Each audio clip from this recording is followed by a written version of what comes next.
Hi girls, it's Angie Bell with My Fairy Treasures. Okay, you guys, I wanted to share my project with you guys. This is my project for hashtag Use Your DIGI'S Sunday. Me and Shonda from SLIMcards are co-collaborators, and well, we're collaborating on this hashtag Use Your DIGI'S Sunday. And if you guys want, right below this video, I have all the guidelines and everything, all the information to join in. You can join in at any time. You can opt in at any time. You can opt out at any time. You can do as many projects you want. And at the end of the month, we'll take everyone's entries, everyone's projects, and each project is worth an entry. And it'll go in a big fishbowl, and we'll pick a name out, and you'll win either cold cash, like this month, you're going to win, someone will win cold cash, $20, or you'll be like a box of goodies. So for sure, you guys read the information below and then hop in and do this. It's really fun. It really gets you using your digital images. A lot of times we have our digital stamps, digital images, coloring book pages, even our digital paper pads, and any of that qualifies for this event. So get those off, make a project, videotape it, and join in. So I think that's it. I have a video below, an introductory video that tells you all about the this hashtag Use Your Digis, and all that information will be below. A link to that video will be below, but you don't even have to go back to that video because the information is going to be below this video. So okay, so let me go ahead and get started on showing my project. So I did a journal. I did well, I made it look like it's a journal. It's really a cookbook that I turned into a journal. And this is the journal cover that I did. And so I think this turned out really, really cool, you guys. I'm so excited. It's kind of like a Finnabar inspired piece. And the Angie's Angel. Oh, and that's the other thing I want to tell you. If you use an Angie's Angel, I draw and create these little dolls. And they're called Angie's Angels. And if you use any of my digital images or digital stamps, you'll get 2 entries per project, okay? And my site is www.myfairytreasures.etsy.com. And don't worry, the link will be below, of course, and you can just go to that if you want to use one of the Angie's Angels. But by no means do you have to use an Angie's Angel. You just get a couple extra, you get 2 extra entries if you do. But anyway, so I used one of the Angie's Angels. This is Bonnie Bunny for Easter. In fact, sorry, you guys. Happy Easter, everyone. I'm so sorry I didn't say that first. Happy Easter. And so I used Bonnie Bunny, and she was our little Easter girl for the month. And I thought this would be appropriate to use her one last time before the month is up and for, it's Easter. So for the picture here, I colored her up. I have a video on that, I think. Anyway, I colored it up. I did a mixed media in the background, and then this is a copy of it. I scan everything, put it in my computer, so I can always make copies of everything and make it the size that I want. So she's in my computer. I scanned her in my computer. I printed her out. I think this is printed out 3.5 by, I don't know, 4.5, something like that. And it fit perfectly in this frame. And let me see what you guys are seeing really quick. Yeah, I'll just talk about this frame, and then I'm going to come in close on everything. This frame, I've had since my daughter was she's now 19. I've had this frame since she was little, since she was like 7 or 8 years old. And the frame broke. And I got this like at the dollar store. And isn't it a cool frame? I should have bought more of these. I don't know why I didn't, because they're very cool. And anyway, I took the glass fell out of it. Everything fell off of it and whatever. And I always kept this and thought, oh, I should do something with it. And today was finally the day that I used it. So that framed my Angie's Angel Bonnie Bunny. Okay? So let me just go in closer so you guys can check it out. And I'll show you the back of it too. So you guys can see like what the base of the whole thing started as. Okay, so let's go in a little bit closer. I'll just kind of run through it. So you guys, excuse the cameras. It's going to be, a little up and down process. Okay, you know what? Let me put this lace piece down. I like to leave pieces of lace hanging off, but that looks weird with it being so like, okay, there we go. Sticking straight up.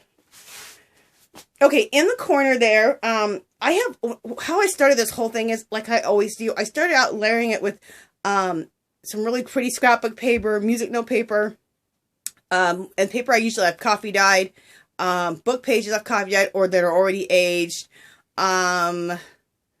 maps, because I love maps. So I layered all that first. That was my first layer, which you can't even see. You can just see bits and pieces of it coming out, and it creates texture, and that's what you want.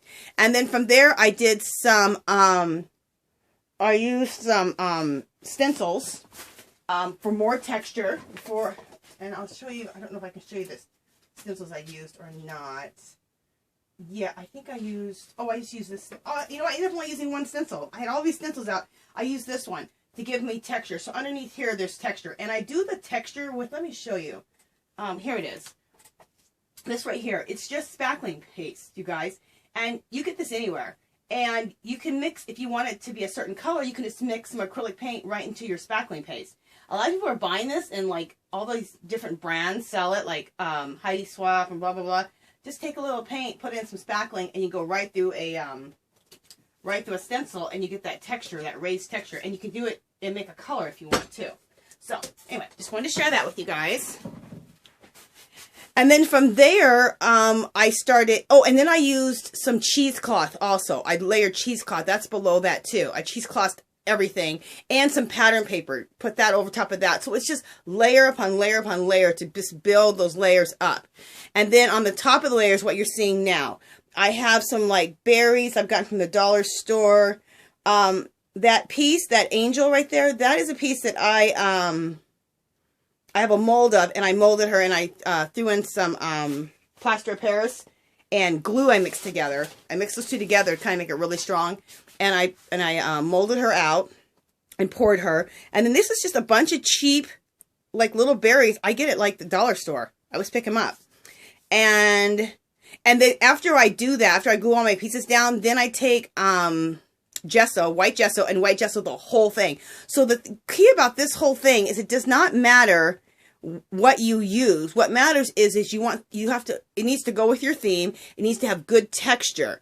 And it doesn't matter what the color is, just as long as it has good texture and goes with the theme and works with what you're doing, because you're going to take this and you're going to gesso white the whole thing. And then you're going to use whatever, like I didn't use sprays. I actually took watered down acrylic paint and dripped things. And I like it better than the spraying, actually. I like the dripping because it gives a more mottled, whimsical effect.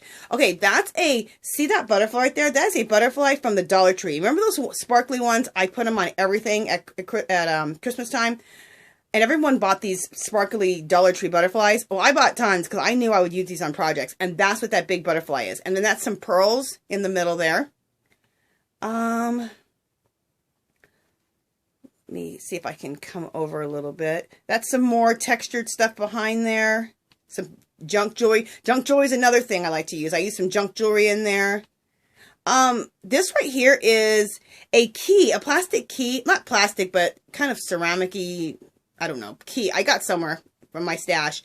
That piece behind that the key's sitting on is a cross that I poured, a plaster of Paris cross that I poured, and it broke when I was taking it out of the mold. So I keep all my broken pieces because I love that. So that's what the key is laying on. So then maybe I want it to look like maybe that's the lock and that's the key sitting on top.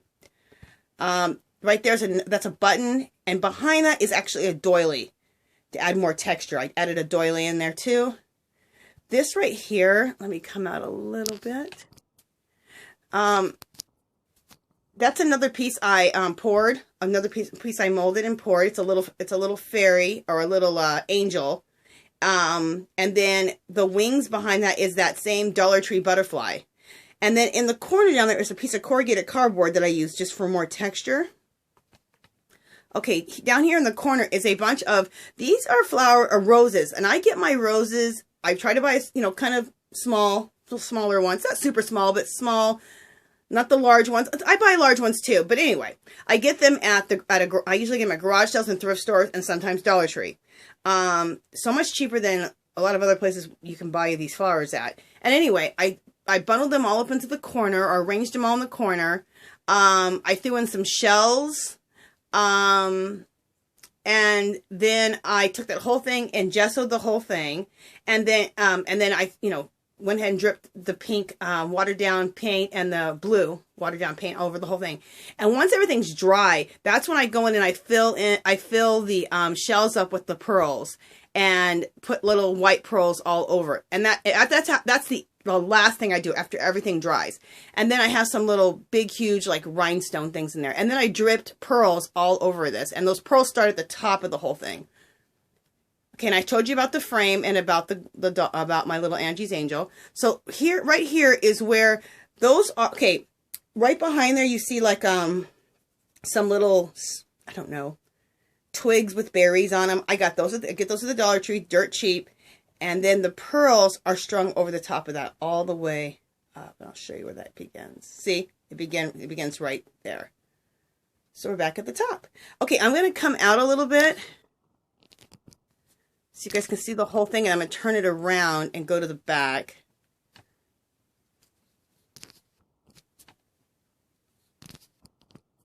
Okay, let's see. That's a little bit too far out. Okay, that's probably good. So that's the whole thing. I think it turned out so pretty. I'm so excited. Oh, and I didn't tell you the best part. You can't even tell because it's on film. I glittered the whole thing. I used glitter that I get from Walmart, which I love. This glitter has like all these other colors in it that are just like, oh, I love it. Iridescent colors. And so the whole thing is glittered. It's not white glitter, but it's a clear glitter with a bunch of really pretty iridescent colors mixed in it. And that's sprinkled over the whole thing, but it doesn't show up on film. I hate that. Then, and like I said, this is a cookbook that I turned into a journal. And then this is the back. And so this is how the whole thing started, was like this. How I ripped up everything. I ripped up, Shonda, this is Shonda from SLIMcards. That pink tissue paper, she gave me some of that and wrapped some of my gifts in that for my birthday. And she had stamped it with a really pretty stamp, and with a stamp that had fairies on it. And oh, I just loved it. And so I incorporated that too. So Shonda, you're in my project. And like I said, I collage and decoupage. You can see scrapbook paper. You can see the stamped tissue paper, music note paper, dictionary paper, encyclopedia paper, and a lot of it I coffee dyed. Because I coffee dye a lot of paper for my junk journals. And I'm starting to do that, you guys. I'm starting to take all my ephemera from my junk journals, especially all the stuff I like to make. I make a lot of stuff. I coffee dye and tea dye a lot of stuff. A lot of really cool ephemera. And I'm ripping that up and adding that into my artwork. So what I'm trying to do now is I'm trying to combine and be a true mixed media type of artist where I'm combining everything together now. Like, this project right here, which I think is really cool, is incorporating quite a few things. It's incorporating collage here. Let me turn this around. It's incorporating using my drawings and my drawing, and then painting my drawing or coloring my drawing up. It's incorporating like Finnabar type of style stuff. So it's a true mixed media piece, and that's what I want to start doing, is just incorporating all the stuff I love to do into my pieces. So anyway, because I like to do so many things, so I'm going to start combining things and just really, really get into mixed media to the point like this. This is an example. Hopefully I'm explaining it right. Anyway, so I just think this is really true mixed media when you're adding so many elements into one project, and I just really, really love doing it. Like, this project was just, I just really, really enjoyed myself. So anyway, you guys, this is my project for hashtag Use Your DIGI'S Sunday. Please join in. Look at all the guidelines below. Like I said, my partner in crime is Shonda from SLIMcards. Her link is below too. Oh, very important. To join this whole thing, you have to make sure that you go ahead and subscribe to my channel, which you probably have if you're watching this video, and subscribe to Shonda, who is SLIMcards. So that's the first step, is just subscribe to both channels, and then read the guidelines. And you guys, it's simple. It's not like a big major thing, but just so you understand what the guidelines are. And it's real simple to do. And join in, okay, you guys? We'd love to have you. Okay, I will talk to you guys later, and I almost said Happy Valentine's Day. Oh, good. I don't know what the heck I'm saying. Everyone have a happy Easter. All right. Talk to you soon. Bye-bye.